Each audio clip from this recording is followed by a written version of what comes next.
For first-time installation, we must download and install the CLIQ Connect application. We see the sentence beneath the login button. To communicate with the local PD, you need to download and install the CLIQ Connect application on your local computer. We click on the Find It Here link in Google Chrome. The download is right here.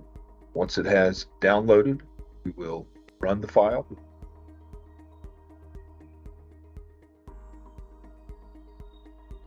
As the CLIQ Connect application is installing, we will select English United States, allow this app to make changes to our device. Next, accept the agreement. Next, destination directory, we'll accept the default. Next, here we will use the CLIQ Web Manager C key option and uncheck the CLIQ Go option. Next. Next.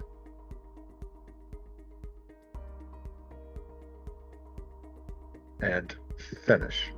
When CLIQ Connect is installed and is ready to be used, we will have a blue circle with a white check in the system tray. That is our CLIQ Connect icon. It runs a startup, and when we check our status, programming device is connected, server connection success, left slot update finished, tells us that we've seen our C key, and we are ready to log in to the software.